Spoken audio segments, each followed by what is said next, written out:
Bora, galera, boa noite. Boa noite, vamos chegando a turma aí. Fábio já tá por aí. Fábio Garcia, vamos nessa, galera. Boa noite, Long Jack. Vamos que vamos, galera. Hoje eu vou receber aqui Rodrigo Bueno, BBQ Bueno, lá do Rio Grande do Sul, para falar com a gente aqui sobre American Barbecue. Temos bastante... Salve, bonitão. Fala, Rodrigo. Temos bastante... Bora, Brasileiro 61, Faustino, beleza, moleque? Opa, ó, ele entrou aí agora. Já vou chamar ele aqui. Boa noite, Fábio. E vamos nessa, galera. Hoje vai ser bacana essa live. Uma live com mais um expert aí para compor o nosso quadro, né? Papo com expert, falando de American Barbecue, trazendo suas experiências e explicando um pouco pra gente aí, tirando dúvida da galera. Ó, o Pedro BBQ entrou aí, Pedrão aqui de Brasília, um pioneiro do American Barbecue também aqui na capital. Então vamos nessa. Vou chamar o Bueno então.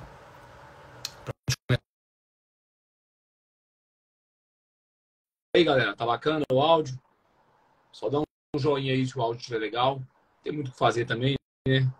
Não é muito da conexão. Já convidei aqui e o Bueno entrou. Buenas. Ô, Buenas. Buenas. Vamos lá, Buenas. cara. Tudo bem? Tudo ótimo.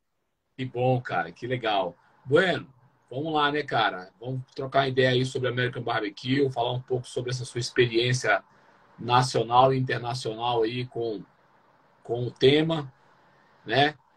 Falar um Bora pouco lá. aí da novidade também, que você informou ontem, do convite aí para participar da competição de Houston. Vamos falar sobre tudo isso aí. Vamos encher essa galera de conteúdo, beleza? Vamos falar do que Cara, a vamos gente lá. gosta, né? É o que a gente gosta, né? Bom, galera, para vocês aqui que são seguidores do Master Churras, esse é o Rodrigo Bueno, para quem não conhece. O cara é capitão da seleção brasileira de BBQ, de barbecue, é o primeiro campeão brasileiro, né? Isso. De American Barbecue. Vai falar um pouquinho sobre isso aí. Eu deixei essa parte das competições mais para o final, para a gente poder trazer um pouco desse ambiente, desse contexto das competições para a galera que não conhece, né?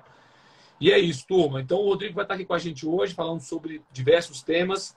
E o Bueno tem cursos, né, Bueno? Você tem curso digital aí na área de falando sobre técnica de American Barbecue, falando sobre competições, tem também a mentoria. E aí no final da live, galera, a gente vai passar o cupom para vocês aí, para quem tiver interesse, poder consumir esse conteúdo maravilhoso. Eu sou aluno do Bueno, então eu posso afirmar que vale a pena. Você quer um conteúdo bem didático aí para você aprender, conhecer um pouco mais sobre o American Barbecue, vai no curso do Bueno. Bueno, o Papo de Expert, cara, foi um quadro que eu criei para a gente trazer conteúdo mais técnico, saca? Falar um pouco com mais propriedade. Então eu sempre trago pessoas que realmente eu vejo que tá fomentando bem certos conteúdos. É uma expert no assunto, vamos dizer assim. Quem passou por aqui foi o Itamar, lá de Botucatu, você conhece? Então falamos sobre Traede, falamos sobre desossa, resumimos bastante o tema, inclusive, focamos bem na questão da maturação seca e úmida, né? Que é uma dúvida de muita gente. Eu imagino que no American Barbecue também tem essa necessidade, muitas vezes, de você maturar uma carne e outra. Então a gente falou muito sobre isso. E o Edmar Simões, lá da Carolina do Norte, American BBQ, que vai ter live agora às 21 horas também. Vale a pena aí vocês esticarem aí, pegar a live do Edmar, que também tem muito conhecimento aí para compartilhar. Esse é o Papo Expert. Com você agora, eu queria que você se apresentasse um pouquinho aí, Bueno, falasse um pouquinho da sua trajetória, né? Como você entrou aí no mundo do barbecue. Resume um pouquinho aí para a galera. Bom, vou falar um pouco rápido. Faz tempo já é. Eu brinco que a gente já é um idoso do barbecue, porque eu comecei a defumar mesmo em 2014, 13 para 14. E o campeonato que eu ganhei foi 2017, então, para ter uma ideia mais ou menos de quanto tempo faz a brincadeira, né? Quase Mas 10 anos assim, aí. eu sou engenheiro mecânico, né? Eu nunca fui muito do churrasco, eu sempre fui um cara assim, eu brinco e conto isso nos meus cursos, né? Que eu chegava depois do churrasco para não precisar espetar. Então, eu chegava meio de mansinho para não precisar cuidar da churrasqueira, não precisar espetar a carne. Então, eu chegava já meio que do meio para o final do churrasco, porque daí eu já sabia que alguém já tinha feito o trabalho sujo, né? E, Então, eu não era muito fã de fazer churrasco. Mas, cara, eu não sei explicar como isso aconteceu e como isso foi me fisgando, mas muito foi pelos programas de televisão. Eu adorava e adoro aí num programa chamado Men versus Food, né, onde o cara participava de desafios gastronômicos e sempre antes do desafio que ele tinha, ele mostrava o cardápio, mostrava a cozinha, mostrava o defumador, mostrava como é que o pessoal fazia. Isso foi me instigando a ter vontade de fazer. E eu via ele fazendo brisket, costelinha, pula de porco, ficava com vontade de experimentar aquilo. E eu acho que naquela época talvez tivesse o Outback, mas eu acho que também não era em alguns lugares só. Então eu digo, cara, eu quero experimentar essa comida que esse cara faz, é tão bom. Todo lugar que ele ia fazia aquilo. Eu digo, tem que ter alguma coisa nisso que é tão diferente, tão gostoso, né? E aí eu Sim. comecei a pesquisar, cara, comecei a me envolver com isso. E aí fui atrás de informação, internet, 2013, 2014, a gente está falando YouTube muito fraquinho. Eu acho que tinha o Barbecue Pit Boys, que ainda tem. Eu fiz até um vídeo esses dias sobre eles.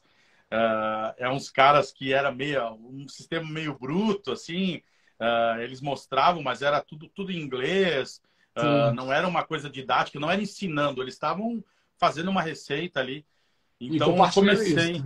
comecei a pesquisar, a brincar, a estudar. Aí eu descobri uma churrasqueira que é tipo uma rotisseria que ia girando, né? Aí eu digo, cara, isso é muito difícil para mim desenvolver, mesmo sendo engenheiro, o investimento é muito alto, né?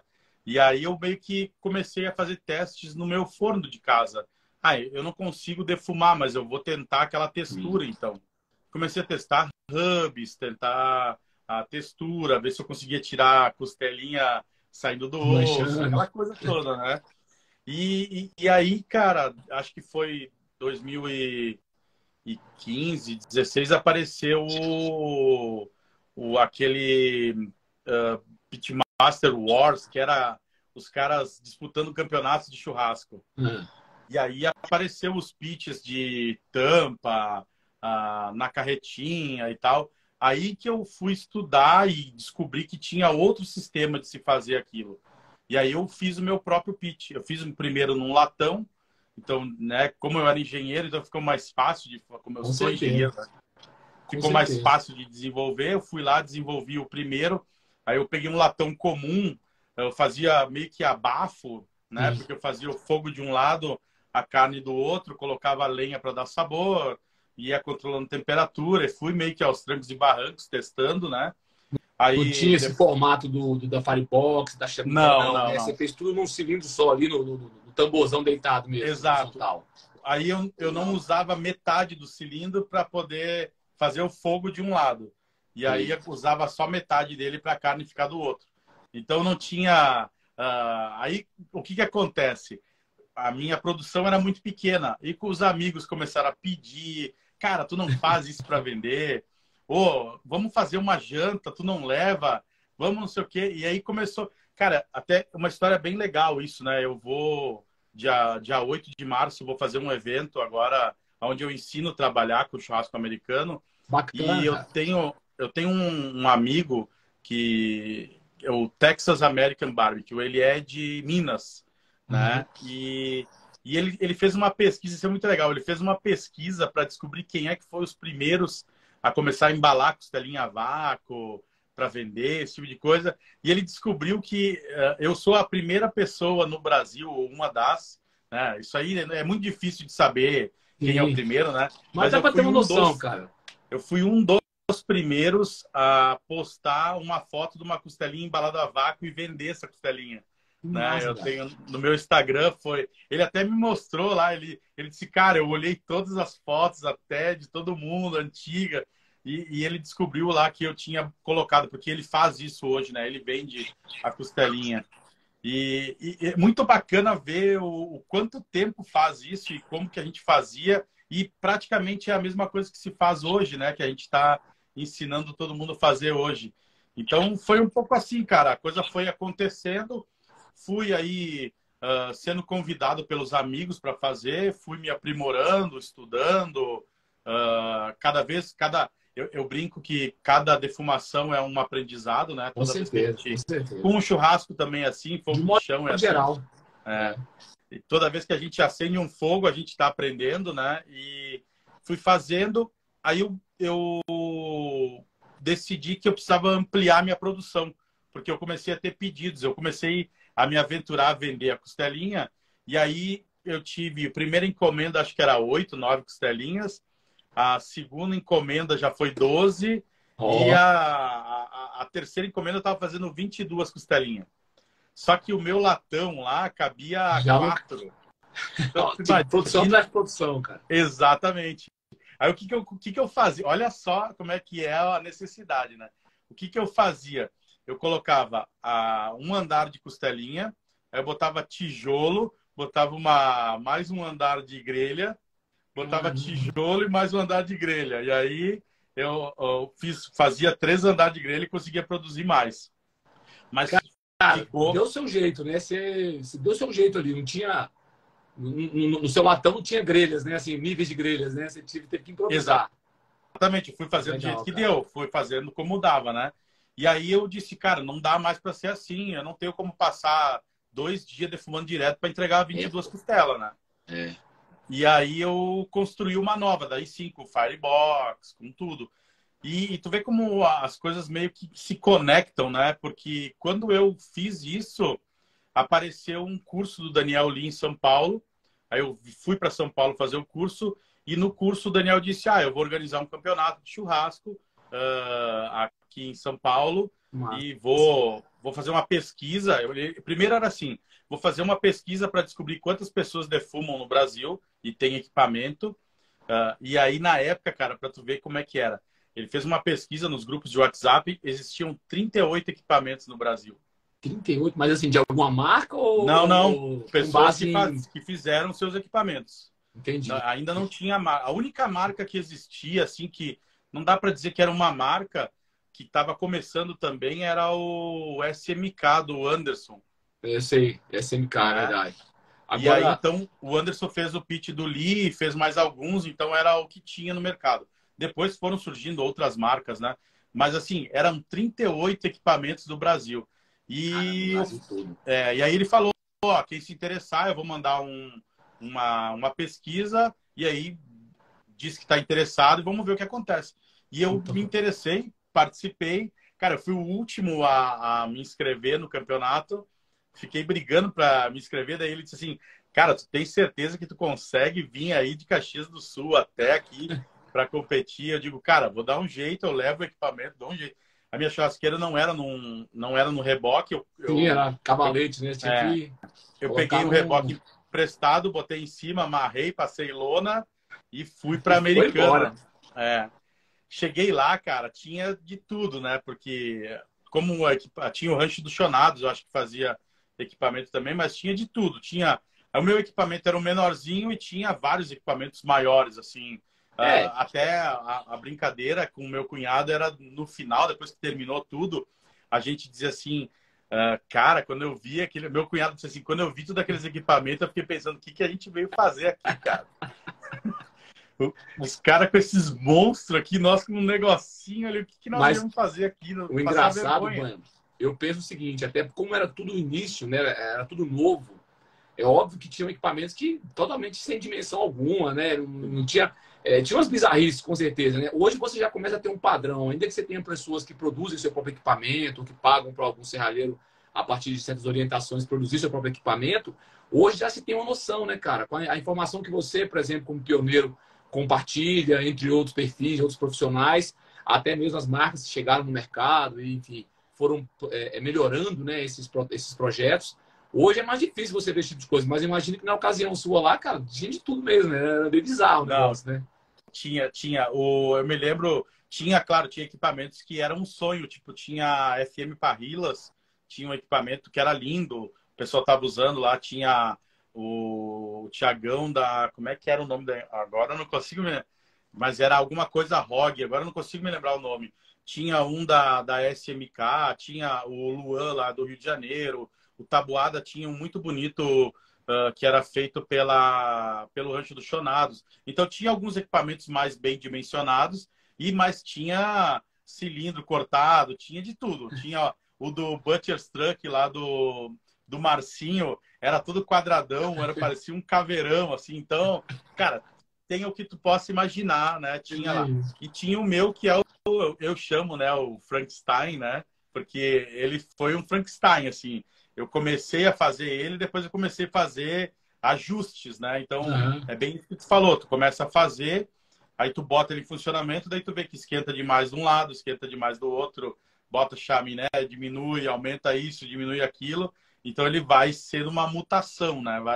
Mas, no fim, cara, meu cunhado diz assim que a gente deu o azar de ganhar e aí ter os finais de semana de lá para cá arruinados. Agora a gente tem que ficar indo em eventos, tomar cerveja, conhecer um monte de gente, viajar para outros lugares, né? Então, cara, foi surreal, assim, porque foi meio underdog, assim, eu saí, a maioria da galera se conhecia, eu vim do Sul, assim, eu era totalmente desconhecido, né, da maioria, porque eu fazia parte de alguns grupos de WhatsApp, mas eu era totalmente fora do radar, e a partir dali que as coisas começaram a acontecer. Eu comecei a ser convidado para fazer evento aqui na minha região e fora dela. Comecei a aproveitar isso também, né? Me divulgar, utilizar as redes sociais para ensinar as pessoas a fazerem. Eu também utilizei isso para trazer mais gente para esse mundo, né? Porque eu acho que quando eu comecei, não existia empresa de equipamento, não existia empresa de hub, não existia... Cara, nada, né, cara? Não existia nada até a matéria-prima, né? Vamos dizer assim, até os cortes hoje que são mais direcionados para esse tipo de técnica não eram nem comercializados como é hoje, né? Ou seja, não tinha um preparo, você não tinha uma orientação de como, né, dar um toalete numa carne, que tipo de carne você leva, como você leva. Então era tudo muito novo, né, Bueno? Acho que... Antes de mim, é óbvio que teve mais gente. Teve o Tossi, teve o André De Luca, teve o Botino, tem um monte de gente que veio antes da gente. Eu sou a segunda ou terceira geração já. Teve gente que passou bem mais perrengue que eu, né? Mas, assim, a maneira que eu encontrei de fazer com que aquilo que eu gosto evoluir foi trazendo mais pessoas para dentro desse mundo, né? Então, a única maneira de fazer isso é tu ensinando, né? Fazendo com que as pessoas entrem para dentro desse universo. Claro. E eu acho que é um trabalho que a gente vem fazendo constante, né? E o próprio mercado da carne teve um boom nesse período, né? Se a gente pegar aí churrascada e outros eventos, né?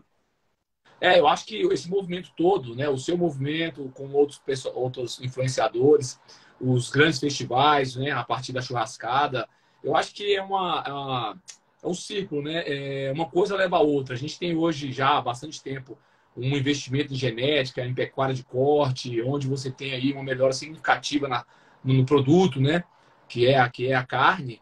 E paralelo a isso, você também vem melhorando as técnicas, né? Ou seja, o American Barbecue entrou no Brasil com tudo, nessa época que você começou a trabalhar com isso aí, e vem crescendo cada vez mais, né?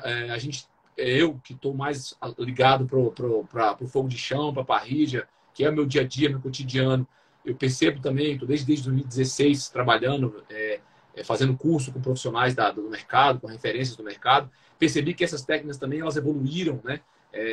A ciência da carne veio à tona, ou seja, até então a gente replicava muito o que as pessoas faziam, mas a gente não sabia o porquê. Então, hoje, conhecer sobre a ciência da carne, sobre a matéria-prima que se trabalha hoje, permitiu com que a gente melhorasse significativamente o resultado do nosso churrasco a nível nacional. Ou seja, o Brasil hoje está, vamos dizer assim, num outro patamar, né? A nível de churrasco.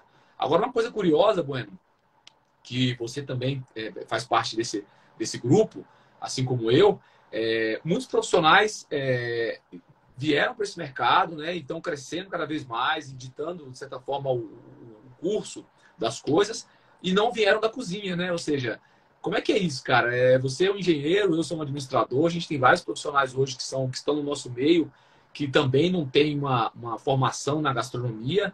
Alguns vão para a gastronomia posteriormente, até para melhorar, né, essa base da culinária e tudo, principalmente quem trabalha com isso. Mas é curioso, né, que a gente criou um grupo de churrasqueiros a nível nacional e que grande maioria dessas pessoas não vem da gastronomia, não vem do ramo da culinária, né, da gastronomia. Como é que você vê isso, cara? É bem interessante esse movimento e eu acho, assim, é óbvio que quem é da gastronomia acaba se destacando, né? Isso é Então, verdade. A gente percebe isso, é né? nítido. Assim, quem é da gastronomia sai um pouco na frente porque, enfim, tem uma base de conhecimento, né, o Bueno? Porque isso eu escuto muito, já ouvi o Tenente falar, a Júlia fala muito também, que é assim, a carne, a gente que é churrasqueiro sabe fazer. O acompanhamento É, que dá aquele, o chururu, que nem a Júlia fala, né? Dá o sim, tchan, que dá o up no conjunto. E muitas vezes quem não é de cozinha sofre um pouco nessa área. Então sim. tem essa questão de quem é fora. Mas eu vejo assim, o churrasco muito pegando aquele espaço que foi para mim, eu acho que para muitos, de um hobby, né? Então era um hobby no começo, aí o cara começa a se envolver nessa paixão e começa é uma coisa assim que vai tem uma frase do Poderoso Chefão, né? Que eles falam: eu tento sair, eles me puxam de volta, né?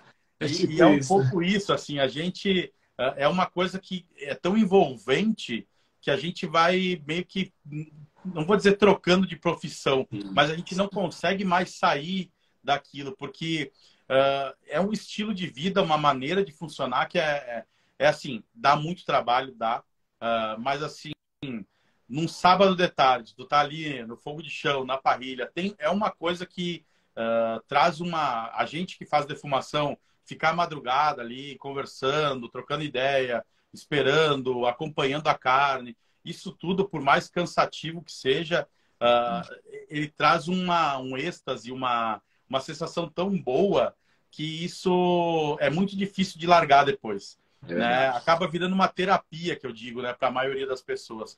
Então, eu acho que isso que acaba trazendo pessoas de outros mundos para dentro desse mundo. E aí, claro, quando a gente começa, eu sinto muito isso, a gente começa a entrar dentro desse universo e a gente quer melhorar. E aí a gente começa a ir atrás de se desenvolver. Então, cara, eu praticamente, todo o meu tempo livre é estudando alguma coisa. Agora que Legal. eu tenho competição de churrasco em vista aí, cara, eu estudo todo dia. Minha vida eu trabalho de engenheiro e os tempinhos livres que eu tenho, eu estou assistindo alguma coisa, lendo, ouvindo alguma coisa relacionada à competição de churrasco para mim tentar, sabe, montar a minha concha de retalho na minha cabeça. Então, eu vejo muito isso. A gente vai buscando cada vez mais. E daí depende de cada um também. Porque tem esse instinto de querer entender o que está acontecendo. A gente brinca desse lado meio nerd, de querer entrar na ciência, no por que isso está acontecendo, o que está acontecendo, sabe? Isso é muito bacana. E eu acho que tem o pessoal que está falando aí que defuma por minha culpa, por culpa de outras É. pessoas, né? Isso é E, legal, é. e eu acho que a gente passa essa paixão para outras pessoas, porque a gente gosta tanto que a gente envolve, sabe? E é uma coisa envolvente. A gente sim acaba se sentindo envolvido com a emoção das outras pessoas.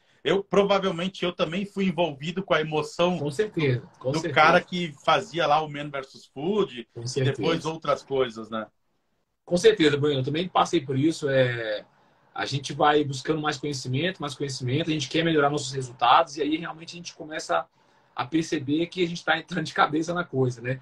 Eu fico observando esse movimento já há algum tempo, Bueno. Os profissionais da gastronomia, né, que hoje estão se destacando no contexto do churrasco, eles, de certa forma, eles foram que mais contribuíram para a gente introduzir o churrasco na gastronomia, né? Eu sempre falo isso nos cursos presenciais, que eu me lembro muito bem, assim, o churrasco era algo apartado da gastronomia, né? A gente tinha um churrasco como um momento de confraternização, um momento para você reunir as pessoas, comer bastante, beber bastante, e sempre foi assim.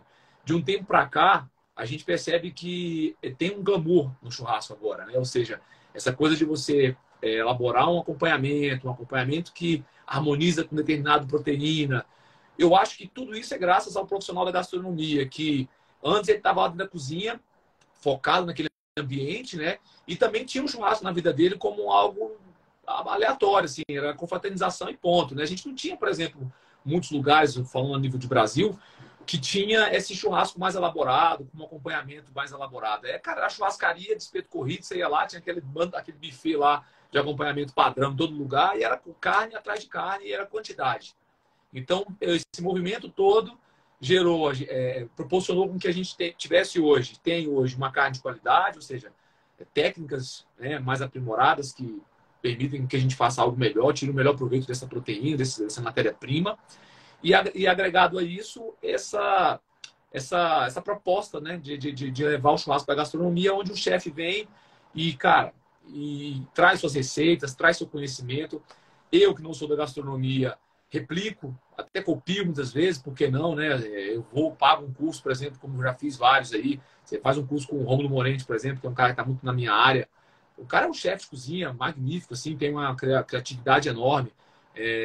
O cara sabe criar coisas, né? Eu não sei. Então eu vou lá, poxa, experimento uma receita do cara, falo, caramba, eu vou trazer isso para o meu contexto, vou trazer isso para o meu churrasco. Por que não, né? Você também deve ter suas referências aí. O Xingu Messias aqui falou do Roberto Bocabel. O Roberto Bocabel também é um cara que é muito voltado para a ciência, é um excelente profissional, uma referência também no mercado. Mas também você vê que ele não é um cara da cozinha, da gastronomia, né? Ele é um cara que entende bastante sobre as técnicas, também. Mas ele não vem da gastronomia. Então, mas está se aprimorando também, busca conhecimento. Então, acho que é isso mesmo, cara. Acho que esse movimento todo é legal, é benéfico, e a gente acabou mudando o conceito de churrasco. Hoje as pessoas pensam churrasco, cara, você já pensa logo numa proteína feita com determinada técnica, harmonizando com determinado acompanhamento. Não é só aquela coisa, vou comer para encher a barriga, não. Então a gente está vendo essa mudança acontecendo aos poucos, né, Bueno? E eu acho interessante que isso não é só aqui. É um movimento meio que, se a gente pegar o Netflix, pegar outras coisas, tu vê que o Netflix tem aquele Chef's Table, já tem um Chef's Table que mostra um restaurante que faz tudo no fogo de brasa, né? Já começa a ser um movimento mundial. A gente usando técnicas deles, né? Nós aqui trazendo o American Barbecue, tu foi lá para os Estados Unidos, eles fazendo as nossas coisas, né? Exato, eles exato. Ficando emocionados, comendo picanha só no sal, que é umas coisas que eles não estão acostumados, né? Essa coisa, Bueno, é até legal que a gente entra num assunto aqui. O American Barbecue, como a gente conhece, ele está muito ancorado na culinária tradicional americana, né? E você tem ali, especialmente no sul, você tem uma utilização de grandes peças de carne, né? Ou seja, o brisket, enfim, entre outros cortes maiores, né? Que utiliza muito a técnica da defumação. Para o centro e norte do país, aí você me corrija se eu estiver errado, eu acho que prevalece mais a grelha, né? O steak, os cortes menores, né? Há essa diferenciação mesmo, assim, nos Estados Unidos, de um modo geral, então, assim, como é no Brasil, né? A gente tem no Sul um fomento maior do fogo de chão, porque começou ali, né, cara? A coisa cultural também. Era o jeito e a melhor forma de se fazer aquela carne disponível. E aí você tem em diversos lugares, estados, formas diferentes de fazer o mesmo fogo de chão, novas técnicas, uma predominância maior da parrilha agora, né? Porque, enfim, a gente adotou ela como a nossa churrasqueira, então a gente está mudando até a nossa refratária, a gente vai lá e adapta ela, tira, diminui a profundidade, aquela coisa toda. Então, o churrasco americano ele também tem isso, né, o Bueno? Ao longo do tempo, ele tem suas diferenças, né, de culturas, de regionalidade, e aos poucos eles vão se cruzando esses conhecimentos, né? Com certeza, cara. Se a gente for pegar, assim, falando de Brasil, a gente tem esse movimento que tu falou da parrilha, né? Eu falo muito com a Tramontina, né? Porque eu tenho um contato mais próximo com eles. Sim. E a venda de grelha hoje supera a venda de espeto. Olha então, só, que louco, né, uma coisa que, né, começa a ter um movimento diferente, né? Cara, eu não uso meus espetos há anos, mano. Então, meus espetos eu coloquei no cano PVC e fechei para não enferrujar. Cara, eu não uso mais. Realmente é uma mudança de comportamento muito louca, cara. Eu praticamente não uso mais espeto aqui. E os meus amigos quase não usam mais espeto. Então, porque pela praticidade, a diferença, e tu continua. É muito mais fácil fazer um churrasco de grelha. Não que ninguém está desmerecendo o espeto, mas a facilidade. A gente tem um mundo mais veloz hoje e que acaba dificultando algumas coisas, né? Então, a gente acaba optando para as coisas que são mais simples. E realmente a grelha tomou conta e vem tomando conta, né? Uma vez a gente falava aqui no Sul, de forma pejorativa, que grelha era churrasco de paulista, né? Quem fazia churrasco de grelha é churrasco de paulista, era quem não sabia fazer churrasco, né? E hoje praticamente todo mundo faz churrasco de grelha. Claro que a gente ainda faz, ainda tem muita gente que faz churrasco de Sim. espeto, mas a grelha ganhou um espaço assim muito grande, pão de alho, essas coisas que não existiam. E hoje é quase que obrigatório ter no churrasco. Então, a gente tem um movimento de renovação do churrasco. Nos Estados Unidos, a gente tem uma característica muito forte. Se a gente pegar o churrasco que a gente olhava na televisão, era hambúrguer e linguiça. É Tu olhava verdade. lá nos filmes, o cara tava fazendo hambúrguer e linguiça. Era salsicha, era para fazer hot dog. Então, era basicamente isso. Isso é o do meio dos Estados Unidos para cima, esse é o churrasco dos Estados Unidos. Do meio para baixo, que é o sul dos Estados Unidos, aí sim tem essa tradição do churrasco de defumação, né? Texas, Kansas, todas aquelas Carolinas, aí vai mudar um pouco a questão de temperos e a questão de animais que vão ser feitos, né? Então, tem a questão da colonização, então a região que foi colonizada ou teve imigrantes e alemães vai usar mostarda, a outra região vai usar tomate, a outra vai Legal. usar vinagre por causa dos ingleses e dos franceses. Então tem uma brincadeira aí de temperos e molhos, né? Depois tem a carne de porco, o porco é um animal que transforma mais rápido a comida em tamanho, né? Então é um animal que engorda mais rápido e precisa menos comida, Menos tempo também, né? O menos ciclo tempo, do suíno é mais rápido do que o do mais bovino. fácil também, né? Tu larga ele solto ali, o espaço que É. tu precisa é menor, então o manejo é mais fácil. Então o porco foi um animal que teve uma facilidade maior, então por isso que a gente tem muito mais porco. No Texas a gente tem a movimentação do gado, né? Das centrais de gado levando para Chicago, que era um dos principais pontos de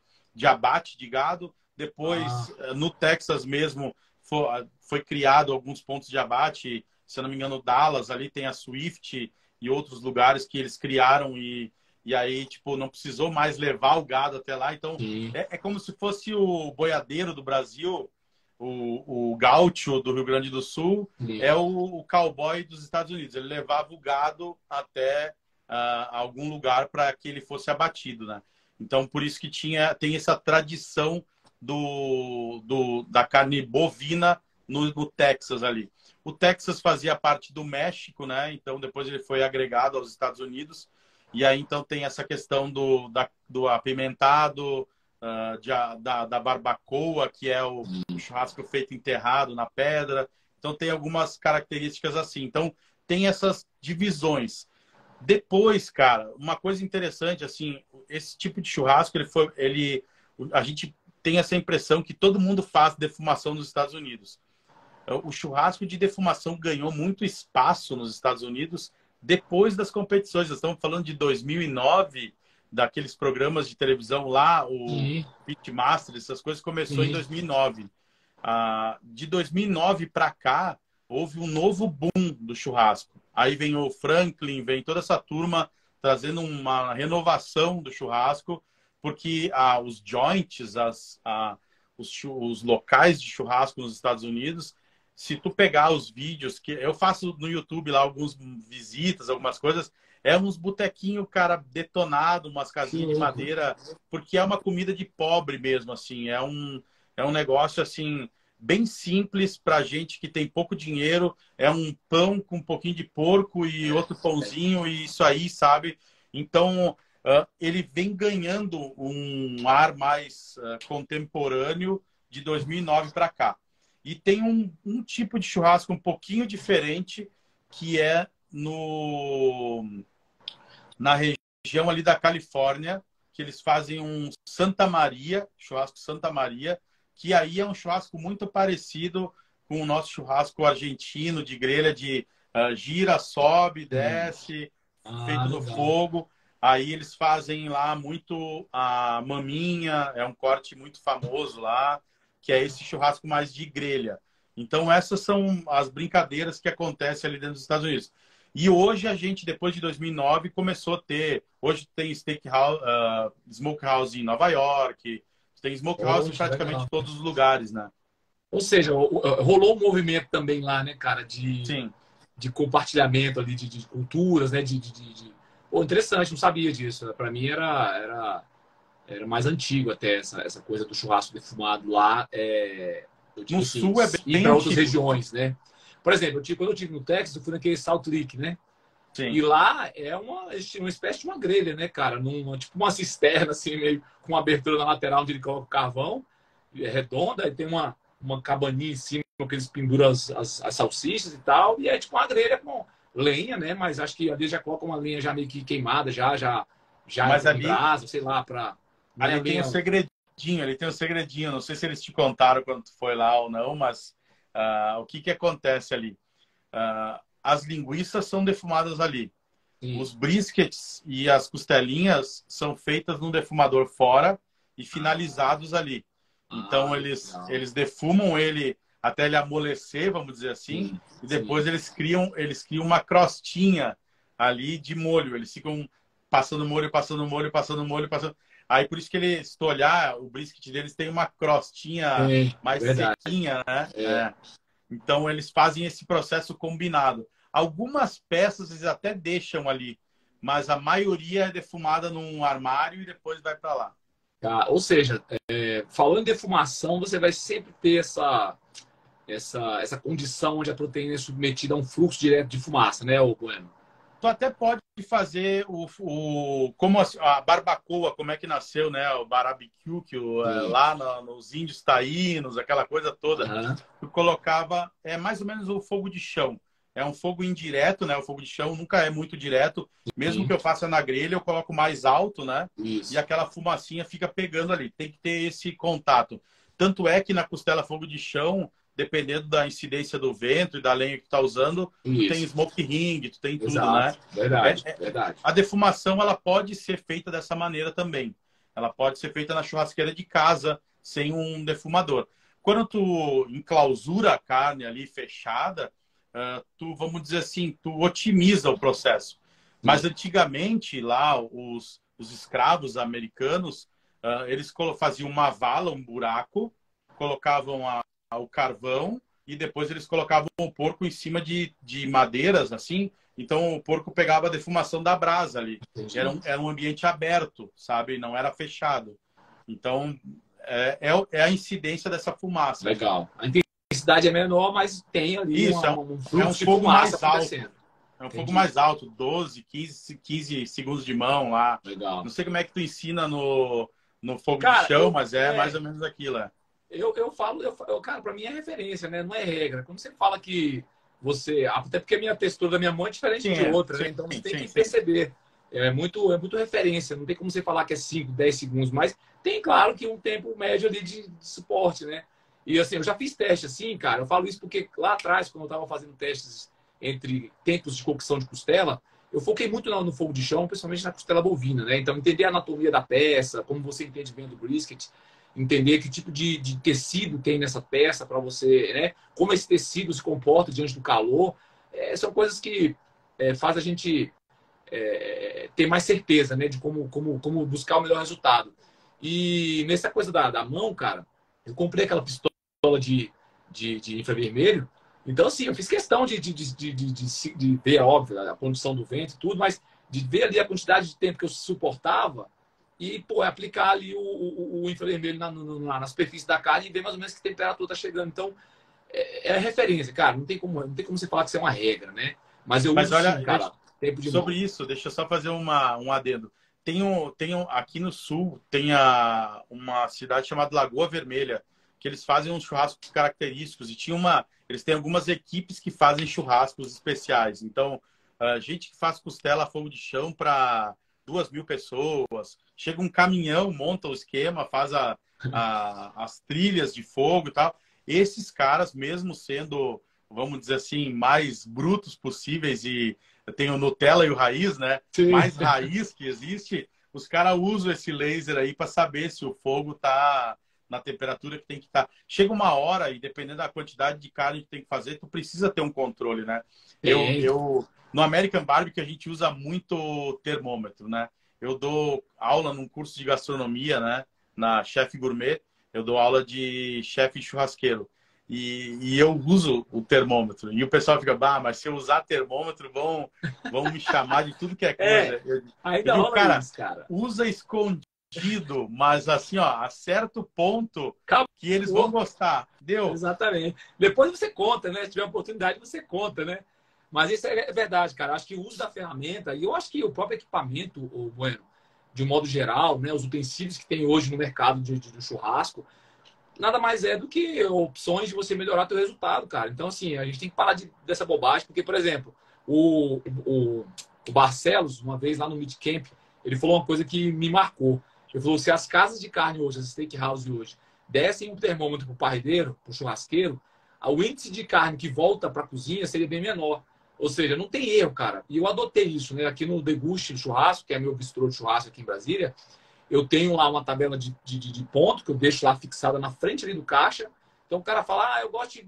O cara fica na dúvida, não sabe nem o que ele quer. Eu falo, cara, olha só, a gente tem essa escala aqui, ó. É mal passar e tal. E a escala, ela tem temperatura. Então, assim, quando o cara fala é ao ponto, é a temperatura X, o parrilheiro já sabe. Então, se ele vai espetar o termômetro, ele vai tirar, a chance de erro é bem menor. Então, acho que, assim como o termômetro, entre outros utensílios, vem para poder ajudar, cara. Não dá para ter essa bobagem de não querer usar, não. Tem que usar mesmo. Claro que você chega a um ponto que determinado tipo de corte, determinado tipo de churrasqueira, você já chega a palpar o corte assim com o dedo e tudo. Você já sabe, né? O visual também. A carne conversa com você, né? A proteína, ela te fala ali, né? Então, mas isso é com o tempo. No começo, cara, vai no termômetro mesmo, não tem essa não. Olha, ó. O Xingu Menezes falando que já me zoaram muito pelo uso do termômetro no churrasco, mas depois de experimentar, mudam de ideia. Não tem jeito, né? Eu digo assim, ó, assim. Os caras, esses dias eu fiz um porco, um lombo de porco. Aí todo mundo comeu e disse, nossa, mas como é que fica tão suculento? Eu digo, é que eu tirei no ponto certo. Você fica esperando a carne ficar tostada por fora para chegar na hora, não sabe o que aconteceu. E, claro, depois de um tempo, a gente...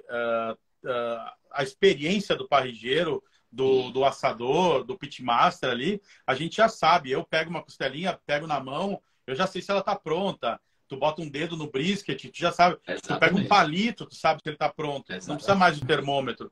Mas no começo, até tu pegar o jeito, até tu pegar a experiência, cara, por que eu vou sofrer se tenho isso, né? Se eu tenho um recurso. Ainda, né?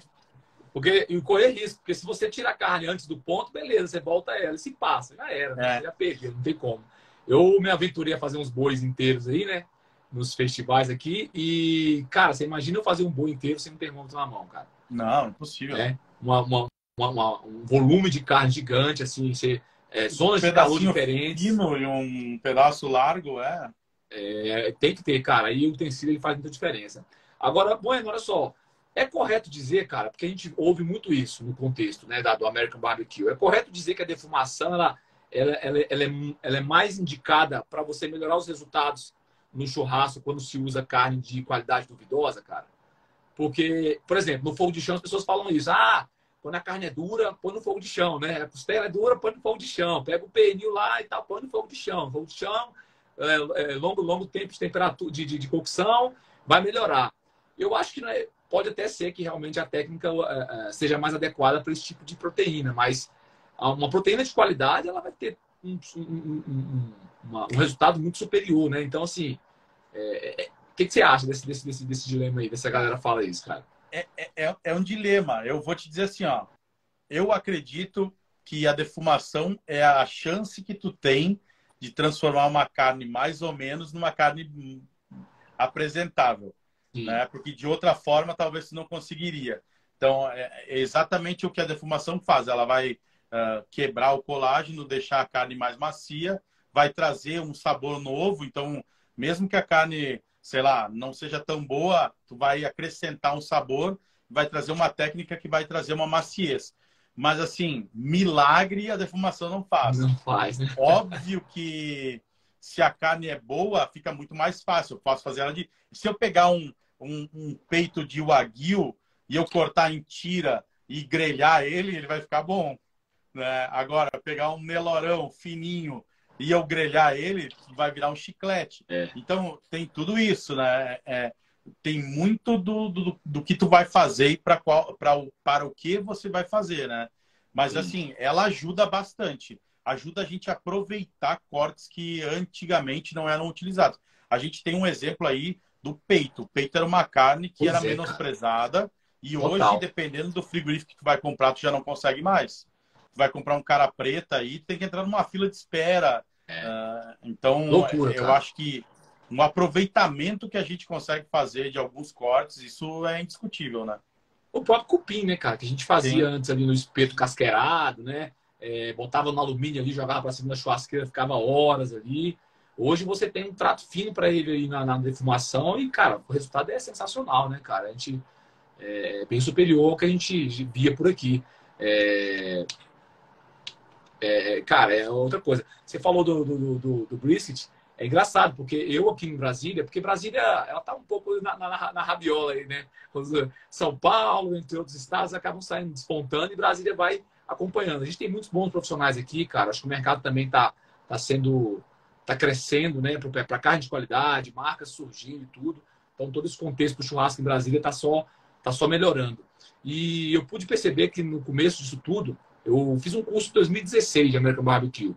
E, cara, naquela época lá, você não encontrava brisket aqui. Por que brisket, cara? O que é isso, cara? Chegava no açougue, não tinha como. Então, você tinha que explicar pro cara o que era, pedir para ele limpar para você da forma correta. Então, você percebe que ao longo desses anos, é uma carne que realmente ela não tinha muito valor.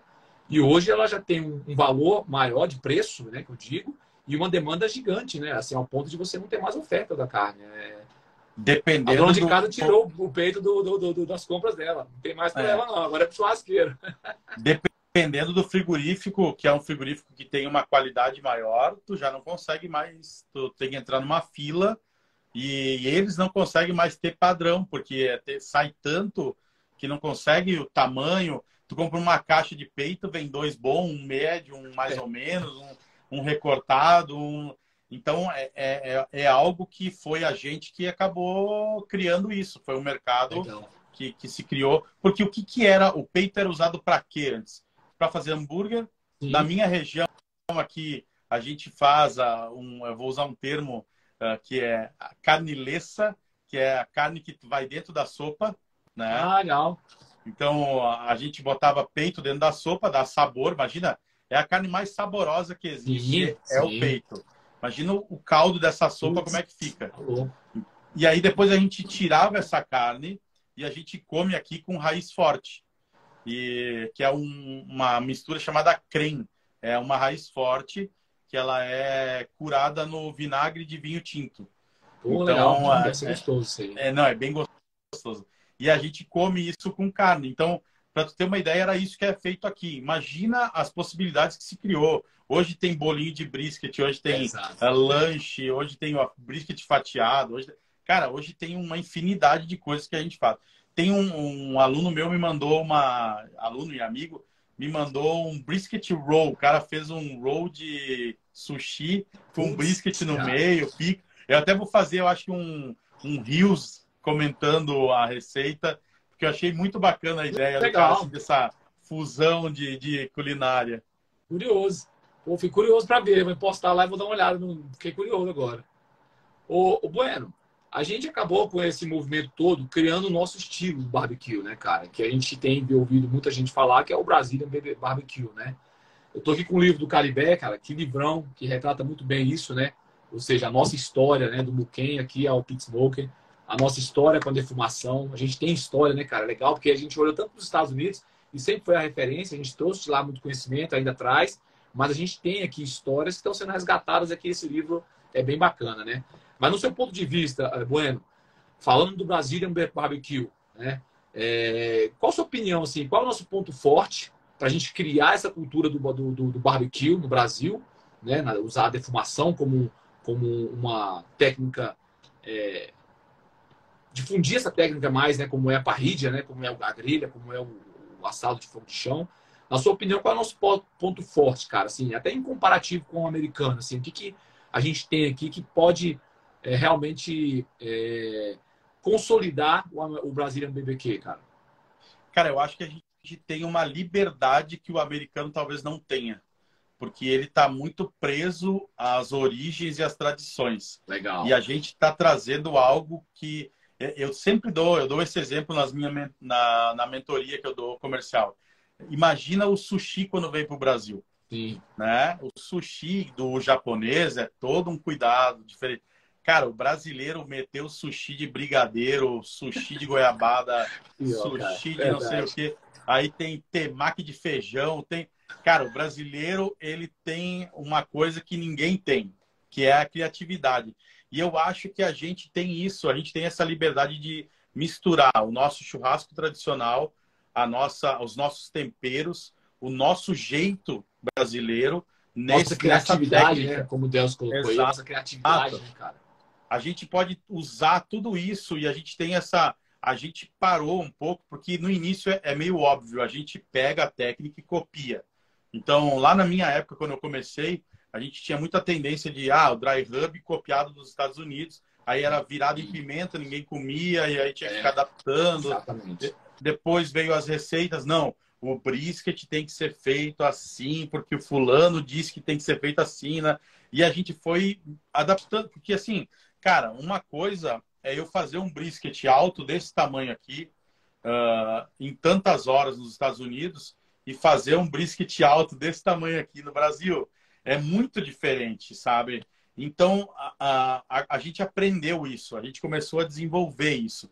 E no momento que a gente começa a aprender e desenvolver, a gente está criando o nosso estilo. E eu acho que a gente tem essa liberdade de criar o nosso jeito de fazer.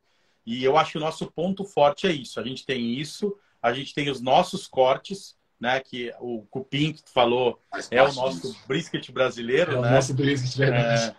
Então a gente tem o cupim, a gente tem... a gente já começa a ver torresmo de rolo aí, que é uma coisa do brasileiro. Não tem isso aí lá fora. Verdade. Né? Então a gente começa a ver criações aí, bolinho de brisket, não tem lá fora, bolinho de pulled pork, e outras criações que a galera tá fazendo aqui, outras misturas, farofa. A gente começa a próprio um prato que eu e o Fabian, que é meu cunhado, a gente fez, e a gente já vê muita gente agora fazendo de outros jeitos, que é o feijão texano, pegar o feijão americano lá e não deixar ele tão doce, fazer uma mistura dele com o nosso e fazer... Não é nem uma feijoada e nem um feijão doce. É uma outra coisa. É uma mistura. Né? A gente já vê feijoada texana. Cara, isso é o nosso ponto forte. A gente não tem um rabo preso. A gente está livre para criar. E o americano eles já têm uma tradição, né? Eles já têm uma tradição, eles seguem uma tradição. É difícil mudar isso, né, cara? É exatamente assim, ó. É que nem tu pegar o churrasco gaúcho e tu querer ficar inventando muito em cima. Não dá. Começa a pegar o gaúcho, ele começa a ficar nervoso. Exatamente, aí tu já deve ter ouvido falar isso. Vixe. Não, mas churrasco é só sal. Não, mas eu escuto isso toda hora. Ah, não, tipo mas isso, tu botou açúcar mascavo na comida, tu tá louco, tem mel, não vou comer isso aí. Então, cara, tu tem uma liberdade que o americano talvez não tenha. Uma por região, por tradição, porque minha avó fazia assim, meu bisavô fazia assim. E aqui ninguém fazia assim, cara. Tu é o primeiro, faz do jeito que tu quer. Entendeu? Eu acho que essa liberdade que a gente tem é o grande ponto que a gente tem de diferença dos outros lugares. Bacana. Eu acho que isso tudo responde até a pergunta do Edson aqui, que ele fez o seguinte: as carnes defumadas devem permanecer no gosto brasileiro? Eu acho que sim. A gente está conhecendo, né, cara? A gente está descobrindo novos sabores, novas texturas, né? O Tadeuzão chegou aí, ó. A ideia de adaptar o paladar ajudou muito nas criações por aqui.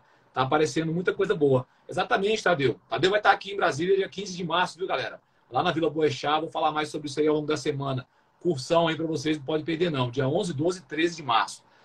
Bueno, é exatamente isso. Eu acho que a gente está caindo... o brasileiro está gostando cada vez mais, né, desse estilo, do resultado desses experimentos, né? Então, eu acho que sim, respondendo aqui o Edson, eu acho que a gente vai continuar aderindo à defumação, de modo geral, e tem um mercado enorme para isso aqui no Brasil, né, o Bueno? Minha opinião é um caminho sem volta. Eu acho que a defumação, ela não é uma moda, ela é como foi. Eu uso o exemplo do sushi e continuo usando. Ela é igual à comida japonesa.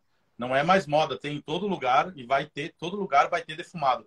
Seja um hambúrguer defumado numa casa de hambúrguer, seja uma churrascaria que está servindo, seja lá, brisket, seja uma peça de carne defumada, mas vai ter uma coisa lá defumada. Exato. Na minha opinião, não tem mais volta. Assim, é algo que está estabelecido.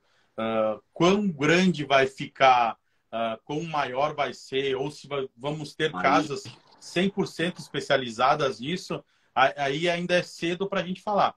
Sim. Mas assim, a gente já começa a ver um movimento de casas especializadas. Exatamente. E grande. Em São Paulo já tem várias. Florianópolis, a gente já começa a ver esse movimento. Outras capitais, acho que aí Brasília, a gente já tem lá vários lugares, né? Tem híbridos e tem já sozinhos. Isso, né? tem os híbridos também. Eu acho que também até um pouco de receio do empreendedor, né, nesse contexto. Realmente, como é algo novo, é muito arriscado, de certa forma, você criar algo muito específico, né? Aqui em Brasília, por exemplo, acho que tem um só que é bem específico mesmo, que é o BBQ, o Lucas BBQ. É o pioneiro aqui, é o pioneiro. Ele tem até uma chancela do Texas, né? Ele tem um reconhecimento de que ele faz churrasco texano. E lá, cara, todos os preparos, tudo é voltado para o American Barbecue mesmo. Você não tem nada na parrilha, não tem grelha, não tem nada lá. É só pit smoker e acabou. E outras casas que mesclam isso, né? Como o Alecrim, enfim. O Rebu, do Bruninho, que é uma referência também American Barbecue aqui em Brasília. Então, ele tem muito de defumado, mas tem outras coisas também. Então, acho que é isso aí, cara. O mercado está crescendo, as pessoas estão aderindo, estão gostando, tem espaço aí bastante aí para a gente explorar essa técnica, né, cara? Eu te digo assim, ó, é um mercado que ele vai ser incorporado, né? Ele vai ser híbrido. Ó, o NB Steak já serve carne defumada. Eu acho que o Barbacoa ainda não, mas ele provavelmente em breve vai começar a servir carne defumada. O Debete serve carne defumada. Não adianta, é uma coisa assim, precisa já. Porque existe o mercado já existe essa necessidade. Exatamente. De ter o defumado ali, de ter alguma coisa, sabe? Não, um pula de porco, alguma coisa tem que ter defumado. Então, eu acho que não é modinha, né? O pessoal diz, isso é modinha, vai sair. Quem está fazendo direitinho, e é uma coisa que eu sempre falo, assim, que o correto é começar dessa maneira. É começar híbrido e não... Isso, legal. Depende do formato que tu quer fazer. Mas assim, eu sempre digo assim, traga para perto das pessoas. Faça coisas que elas se identifiquem.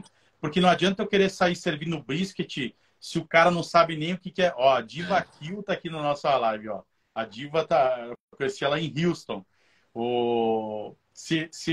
Para ter uma ideia, a gente tem que trazer as coisas para perto das pessoas. Então, nosso público, né? Eu vou servir brisket, serve com vinagrete, que o cara já conhece o vinagrete. Exatamente. Sabe? Eu vou servir a costelinha, não serve com mac and cheese.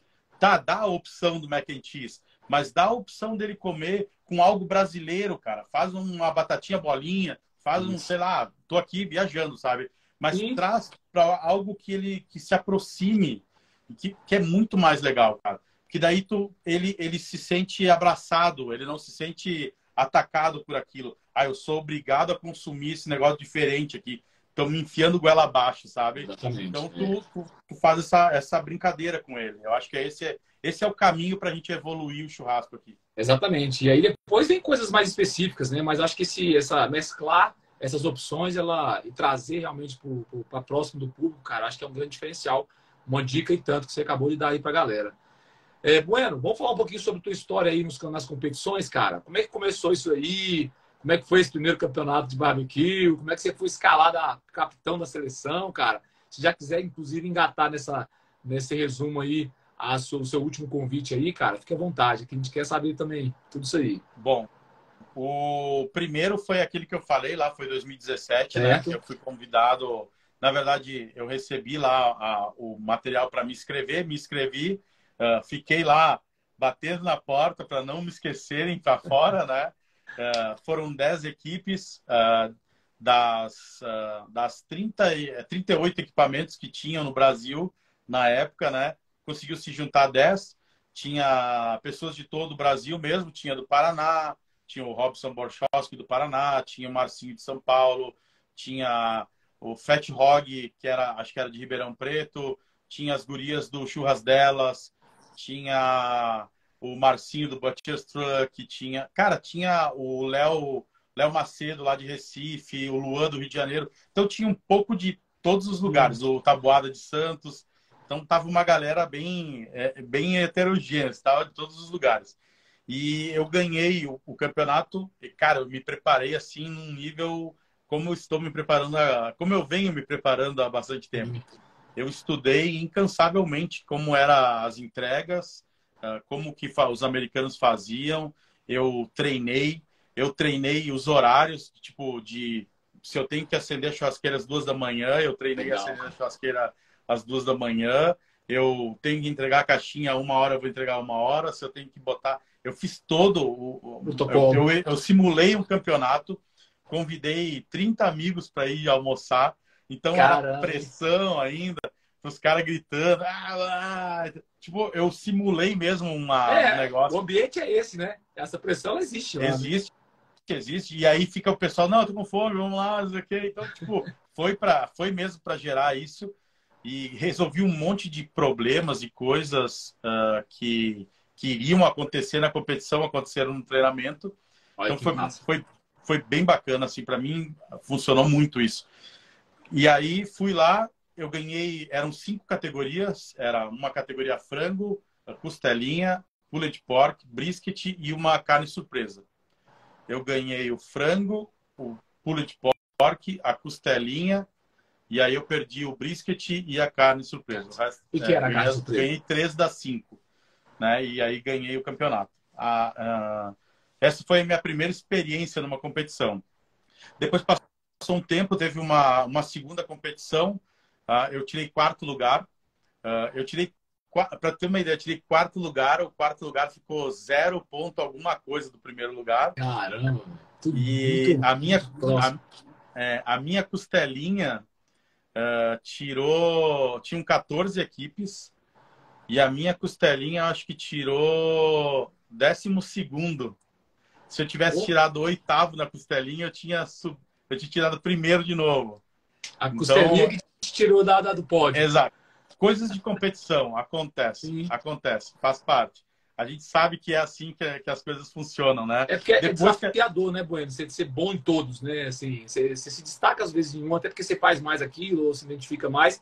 Aí deixa de desejar em um, já compromete o seu resultado, né, cara? Eu até fui bem, cara. Eu fui 2º no frango, terceiro ou 4º no terceiro no pulled pork, sabe? Eu fui tudo perto, só que a costelinha... Por isso que a gente tem que ter o máximo de regularidade possível. Eu sempre falo isso para os meus alunos e para a galera que compete. Digo, regularidade é o segredo. Porque não adianta eu ser o cara fantástico do brisket e o 0 à esquerda do frango. Não, eu não posso abandonar o frango para ser melhor. Eu tenho que manter tudo no mesmo nível. Ou mais ou menos... Cara, é muito comum nos Estados Unidos o cara não ser chamado em nenhuma categoria e o cara ganhar a competição, todo mundo ficou olhando o que aconteceu aqui. Caramba. Aí o cara tirou 5º em todas e ganhou. Porque o outro tirou 1º, daí tirou 10º. Regularidade total, cara.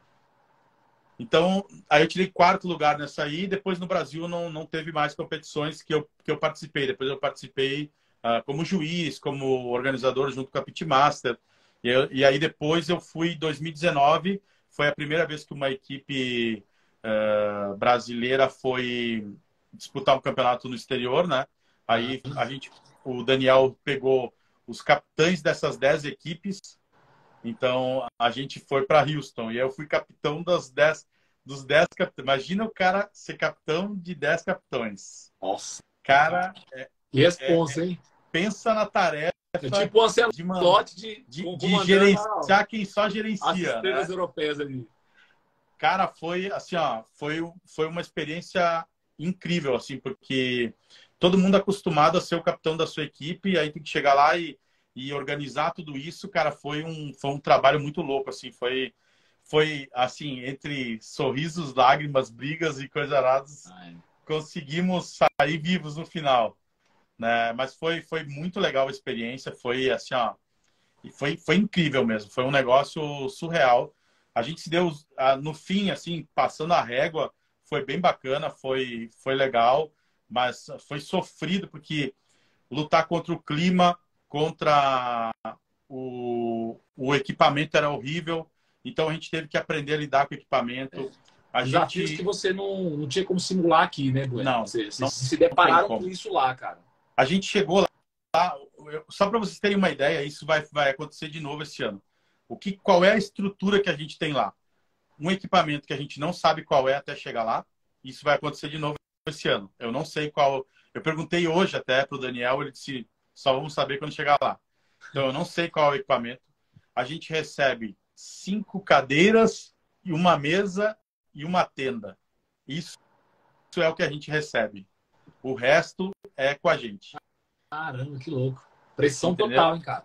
Então aí tem a carne que a gente tem que ir atrás, a gente tem que ir atrás de tempero, a gente tem que ir atrás de utensílio. A Tramontina vai nos ajudar, vai enviar uns utensílios para a gente, então vai ter alguma coisa, vai ter, né? Então tem algumas coisas a gente vai levar daqui, mas assim, a maior dificuldade que a gente tem, primeiro é o clima, lá tá frio agora, né? Frio e chovendo, então tem que lidar com o equipamento que tu não sabe como é que é no frio e na chuva. Depois a gente tem a questão dos sabores. A gente tem que fazer uma comida para pessoas que têm uma tradição que não é a nossa. Então tu tem que tentar entender o que eles comem, como eles comem, quais os sabores daquela região. É mais apimentado, é mais doce. E isso dentro de uma competição que o churrasco é diferente do churrasco do dia a dia do cara, né? Então, cara, são detalhes e nuances muito complicados, assim. Por isso que eu digo que eu estudo incansavelmente, porque eu tenho que...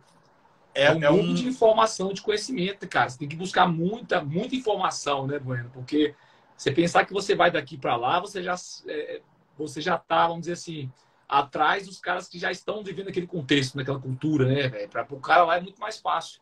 Não, o cara ele chega, para tu ter uma ideia, assim, ó, a gente fica na Vila Internacional, né? Então tem ali as outras equipes internacionais. Algumas têm mais ou menos a mesma estrutura que eu tô te falando, que a gente chega lá. Outras têm um pouco mais de apoio, porque tipo a equipe do México, o Rivas, que é o cara que é o dono da equipe, ele mora em Monterrey, que é 6 horas dali. Então ele bota tudo no carro, 6 horas ele tá rapidão, né? Tá encostado, né?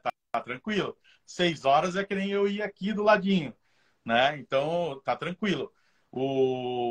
Outras equipes têm mais dificuldade. A equipe do Canadá, a menina lá já tem bastante experiência, já participou várias vezes, ela é amiga já de uma galera. A gente está começando a desenvolver um network lá também. Bacana, isso é legal. A Diva estava na nossa live aqui. A Diva é jurada do programa de televisão lá. Ela conhece nós, ela participou do Pitmasters lá, que eu falei que eu assistia. Ela era uma das participantes, ela foi juiz, ela estava aqui na nossa live. Eu vi. Conhecemos ela em Houston, né? Legal. Então, esse tipo de network a gente está fazendo nessas competições internacionais, né? Isso é bom porque facilita, né, o entendimento do todo, né? Assim, as pessoas conseguem te dar dicas, te passar algum panorama, se antecipar de alguma forma, né? E aí a gente conversa com eles, troca ideia, vai trocando ideia com outros competidores, e assim a gente vai aprendendo e vai se desenvolvendo, né? O nosso nível hoje é muito diferente do que foi. Nós fomos a primeira vez, aí a gente sofreu bastante, né? Que a primeira vez é mais sofrida. Depois a gente foi com as churras de patrão, eu fui junto, né? Então, o que a gente fez com as churras de patrão? A gente chegou lá com as churras de patrão, a gente já sabia todos os fornecedores de carne, a gente já tinha o patrocinador do brisket, a gente já tinha a loja de tempero, a gente já sabia as técnicas, a gente se reuniu com as churras de patrão, aí eu passei um dia, foi um workshop com eles, então eu digo, ó, a técnica é essa, é dessa forma, assim que a gente faz, os temperos são esses, né? Eu, o Bruno, a Júlia, passamos tudo para eles, e aí no dia da competição eles executaram lá a competição e se deram super bem, né? A gente acompanhou tudo ali com eles, né? Foi dando algumas indicações e tal. E a Churras de Patrão tirou 21º no Mundial. Pô, cara. Foi uma colocação excelente. A gente estava ali junto com eles. Cara, foi surreal. Um negócio inacreditável o que aconteceu ali. Bacana. Foi incrível. E o ano passado a gente foi de novo. A gente seguiu mais ou menos a mesma estratégia que a gente tinha feito com as Churras de Patrão. Só que, cara, competição tem uma coisa, assim, ó, tu faz 50%.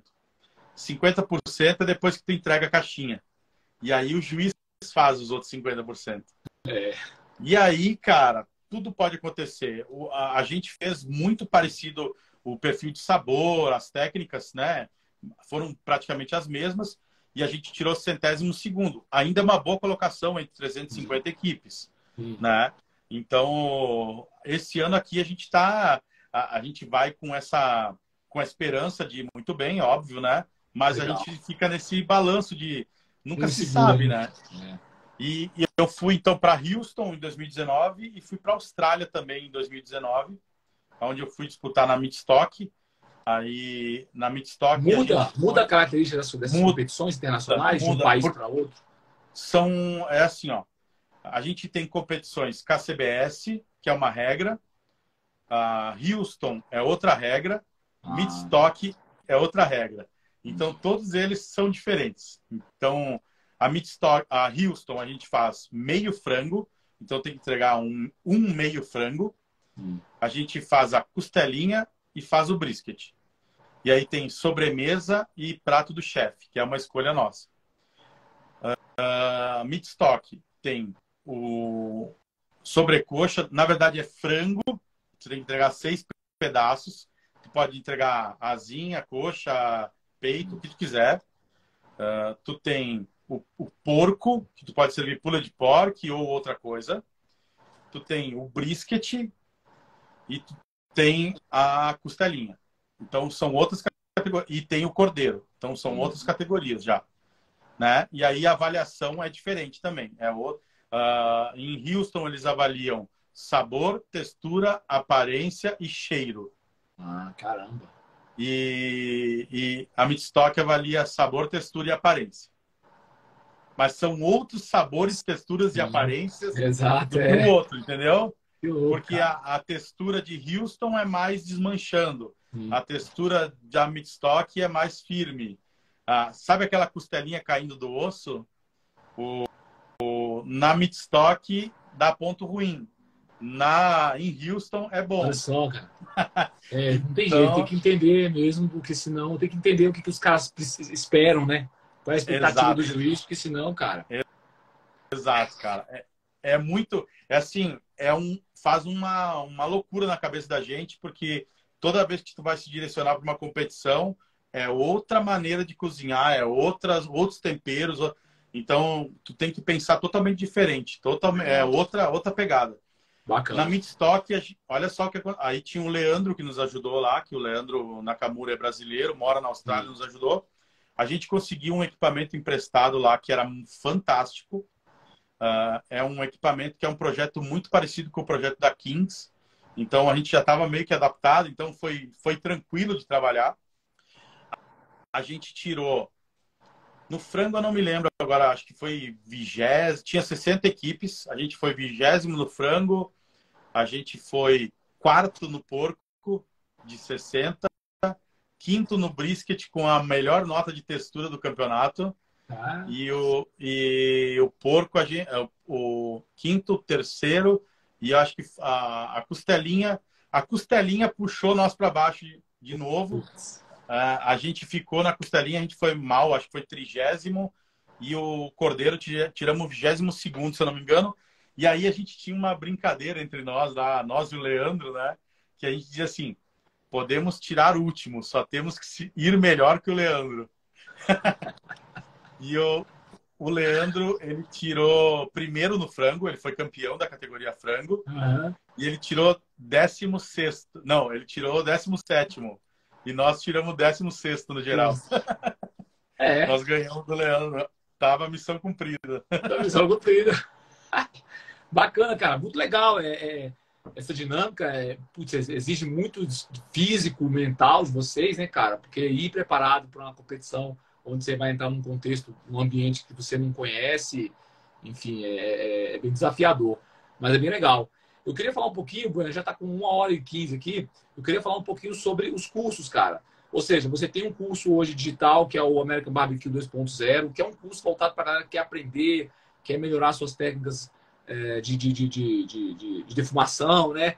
Enfim, e tem o curso voltado para competições também, né? Fala um pouquinho Isso. sobre esse curso das competições, cara. Por que você ensina ele lá? Porque tem tudo a ver com essa sua experiência, né, cara? Você vende dessas experiências e agrega ali, aí coloca aquilo ali no teu conteúdo, né? Ou seja, para a pessoa hoje que quer, seja por entusiasmo, por ser um entusiasta mesmo, ou sei lá, só por hobby, ou querer se É, profissionalizar nisso, o que o cara vai encontrar nesse curso lá, cara? de competição, eu ensino o que é, mais ou menos o que é feito aqui no Brasil, né? Então, que é as Porque já é técnicas da outra KCBS. característica, né, como você estava falando, diferente É, dos internacionais. O que prevalece aqui na competição nacional, aqui no são Brasil? as técnicas da KCBS Pitmaster Brasil, né? Ah, Então, tá. são as 4 categorias lá: a sobrecoxa do frango, Sim. a costelinha, o pulled pork e o brisket. Aí, então, eu ensino isso, ensino estratégia de como se organizar, porque não é só fazer, né? Imagino, Tem, claro. tem toda a programação de como se organizar, o que, que o juiz está esperando, o que eles querem ver, como ele quer ver, qual é a textura, então eu faço toda essa jornada, vamos dizer assim, desde Legal. pegar a carne crua e escolher ela, porque uma coisa que é muito interessante é que a carne crua tem uma influência muito grande. Aquilo que a gente falou da qualidade da carne, Hum. na competição é imprescindível. Quanto melhor a carne crua, melhor vai ser meu resultado final. E até no curso de competição eu faço um brisket de Nelore, que não é ruim. Aquele que eu fiz não era ruim. Um brisket de Nelore e um brisket de Wagyu. Então dá para ver exatamente a diferença dos resultados finais. Os dois ficam legais, mas um fica muito melhor que o outro. Então, numa competição que o detalhe é o que ganha, dá para perceber que tem um ali que vai se destacar mais que o outro. Ou Então, seja, eu faço nesse toda essa caso, jornada. na competição, Bueno, você pode levar o teu brisket. Sim. Como é que funciona? Algumas competições no Brasil hoje, uma vez a gente ganhava carne e competia com Sim. a carne que ganhou. Aí isso mudou, né? Lá fora e aqui, e agora em praticamente todos os campeonatos, cada um leva a sua proteína. Então eu brinco que é meio Fórmula 1. Quem É, tem o melhor carro ganha, né? exatamente, é isso aí. Então, no fim, tem que ter o investimento, patrocínio para ter uma boa proteína, né? Sim. Muita gente faz acordo com frigorífico, faz acordo com outras empresas para conseguir ter uma melhor carne, uma carne boa para poder competir, né? Bacana, legal, cara. Então, bacana. Então é nessa linha que vai o curso E Isso. a mentoria, o Bueno? Fala um pouquinho sobre a mentoria. A mentoria, daí, o que eu faço? Eu tenho o 2.0 eu ensino desde o cara fazer o fogo, né? Então, tipo, o cara eu quero fazer American Barbecue que não sei nada, 2.0.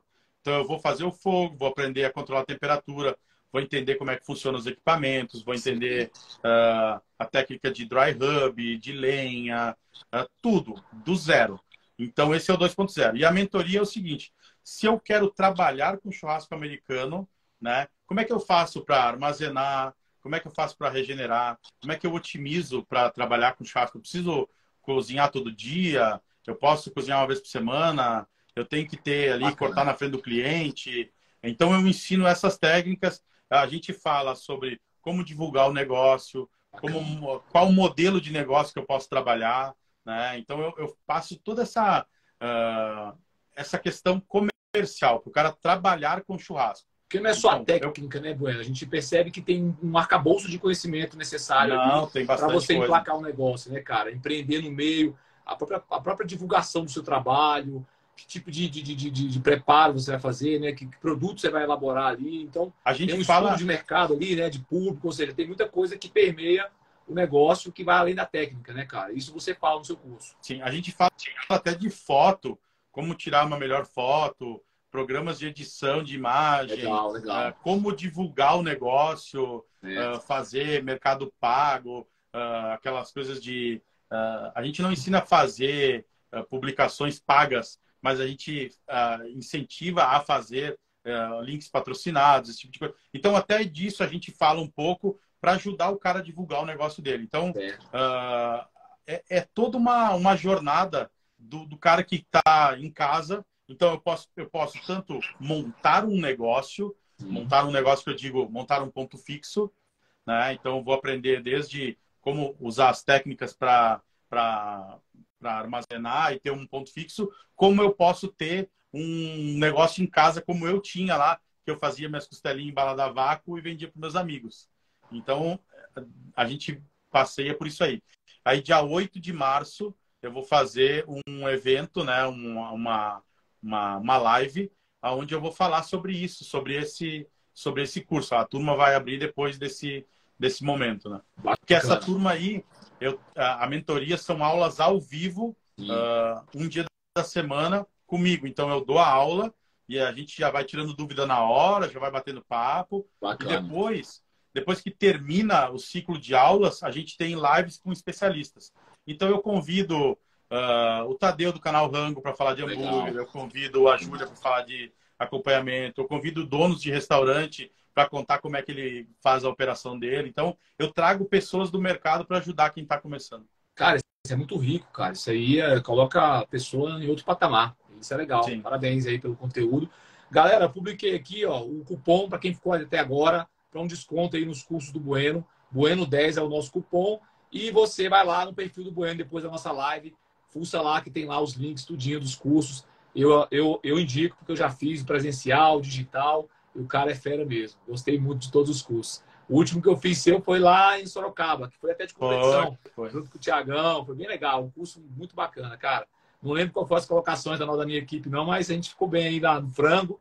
Acho que na Pork Ribs, tem até o Dimano que fala, puta que pariu no vídeo. Foi foda. Ô, Bueno, vamos lá, cara. Eu tenho uns 7 minutos aqui. Tô querendo encerrar antes de 1h30. Eu tô com medo desse negócio derrubar. Eu tenho umas perguntas da galera aqui, tá? Vamos lá. Fábio Garcia, lá da ADS, empresa que trabalha com genética de melhoramento animal. Conheci ele lá em Botucatu. Um cara, gente boa pra caramba. Ele perguntou o seguinte: quais os tipos de lenha ideal para defumar aves, bovinos ou suínos, ou tanto faz? Ou seja, existe algum tipo de lenha específico para cada proteína, cara? Ou isso aí é balela? Olha, vai depender muito mais do tempero. Eu vou te dizer o seguinte: eu gosto de dizer que a melhor lenha é a lenha que tu tem à disposição. Isso é bom, verdade. Porque assim, é a lenha de defumação que você tem à disposição. Lenha de defumação é lenha frutífera que não tem a resina. Essa é a indicação que a gente faz, né? Eu tenho, se olhar no meu Instagram, tem um guia de lenhas. Então, tem lá várias lenhas, várias sugestões. O que a gente fala sobre defumar, tipo de lenha para defumar e não defumar? O que a gente fala? Carnes mais fortes, lenhas mais que tem uma pegada mais forte, carnes mais suaves, lenhas mais suaves. Então, carne bovina pode usar uma lenha que tem uma pegada mais forte. Laranjeira, pecan, sei lá, agora algaroba, algumas coisas assim. Carnes mais suaves, peixe, frango, porco, macieira, pessegueiro, lixia, lenhas mais suaves, jabuticaba, lenhas mais suaves. Mas não é regra. Cara, usa a lenha que tu tem, que tá tranquilo, vai ficar bom. Ainda mais, por exemplo, aqui em Brasília a gente não tem oferta de lenha. Então, assim, eu tenho goiaba, acho que pecan e, assim, café. Não tem outra. Então, eu vou ter que usar isso aí, cara. É o que tem. Usa o que tu tem, né? Vai ficar bom. E eu brinco também da questão da regionalização. A gente usar a lenha que a gente tem disponível vai regionalizar o nosso churrasco. Isso é legal. Cria uma característica própria, né, o Bueno? Isso é bacana. O barbecue BBQ, ele colocou o seguinte: meu pitch não é muito grande. No caso de um brisket de 6 quilos aproximadamente, posso porcionar? Ou seja, ele poderia porcionar a peça para colocar num pitch pequeno? Olha, se ele tiver 6 quilos, até dá para porcionar.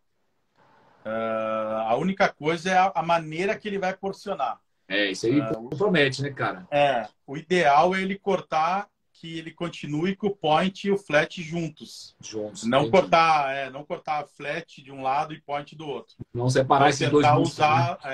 Usar as duas partes. Ele tem 2 músculos, né? A parte gorda e a parte magra. Cortar que ele fique tipo no meio, assim. Que ele continue com a parte gorda e magra. Boa, boa. A Swift vende assim, Ah, é? a Já vende assim? Frigorífico Silva vende assim. Funcionado assim. Ah, legal. Bom saber. Cara, tem uma galera comprando selo aí, hein? A gente vai tomar uma cerveja aí hoje amanhã, hein? Valeu, galera. Obrigado demais. É Ó, que eu bom vou estar em incentivo aí Brasília, para vou a gente estar em Brasília fomentar logo, logo, conteúdo. hein? Vai vir mesmo, cara. Tô sabendo aí já. Já já a gente vai botar um curso aqui presencial, hein, cara? Ah, é. Ó, a próxima pergunta do Gabriel Lima. Vejo que os pits americanos eles têm apenas uma grelha. Isso muda o processo? Cara, assim, muda e não muda. Muda a questão do fluxo, facilita o fluxo, a defumação fica, entre aspas, melhor, Sim. né? Mas, assim, o americano faz isso por uma questão própria. A gente quer aproveitar espaço, aproveitar dinheiro, aproveitar e a gente enche o equipamento. Então, se a gente, num mundo ideal,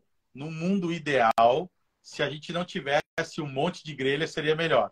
O Então, fluxo o fluxo é mais, como é que diria? É melhor, né? Bueno, o fluxo de fumaça. principalmente no fluxo direto, que é aquele que eles mais utilizam, Sim, né? No reverse flow, se tu colocar a grelha muito embaixo, talvez até não defume tão bem. Aí teria que usar a grelha mais em cima, verdade. né? Então, no mundo ideal, num fluxo direto, talvez uma grelha seria melhor mesmo. Bacana. Legal. Pô, Bueno, show de bola, cara. As outras perguntas aqui, praticamente a gente respondeu todas elas. Tinha mais umas 6 aqui, mas a gente respondeu todas elas aí com o conteúdo que a gente abordou. Coisas que estavam, inclusive, fora da pauta, a gente tratou. E, cara, só tenho a agradecer aí a tua presença aí, cara, por ter aceito aí o nosso convite. Agradecer a todo mundo aí que ficou até agora aí, participou com a gente aí ativamente, perguntando, comentando. E, cara, muito obrigado mesmo. Parabéns aí pelo teu trabalho. Boa sorte lá, cara, na competição. Vamos acompanhar aqui. Beleza? Dia 20 você tá embarcando no meu aniversário. Olha aí, Bom, ó. traz esse troféu aí de presente para mim. Cara, sensacional. Obrigado mesmo, Bueno. Valeu por tudo aí, cara. E espero te ver em breve, hein? Vamos fazer alguma coisa aqui em Brasília para essa galera aqui, hein? Não, vamos sim. Eu que agradeço, cara. Muito obrigado pelo convite. Sempre é muito bom poder compartilhar esse conhecimento aí, essas coisas que eu pesquiso muito. E se a gente pesquisa muito e fica só para a gente, não é legal. Eu acho que a gente tem que espalhar. Quanto mais a gente divide, mais a gente multiplica, né? Então, eu faço questão de participar sempre que me convidam, porque eu gosto muito de contar isso. O Xingu falou ali, toda vez que eu escuto, eu aprendo uma coisa nova. E toda vez que eu falo, eu aprendo junto, porque eu estou sempre aqui tentando aprender coisas também, para mim, aumentar o meu repertório e também estou sempre em busca de coisas novas, né? E falar para todo mundo que quem quiser me procurar aí, tiver dúvida, só mandar mensagem no meu Instagram, eu sempre respondo. Quer saber dos cursos, me manda mensagem. Quer lá o cupom, me manda mensagem, que não tem erro. Estou sempre à disposição aí. Posso demorar um pouquinho, talvez, para responder, porque tem outras coisas, mas pode ter certeza que eu vou responder. Então, muito obrigado mesmo. Obrigado por vocês estarem aqui conosco também. Obrigado, cara. Show de bola. Um abraço, Bueno. Fica com Deus, Valeu, um cara. abração. Valeu, galerinha. Tudo de bom. Vou salvar a live agora aqui, hein? Até mais. Um abraço. Falhou. Vou salvar a live aqui pra galera. Até mais, hein? Um abraço.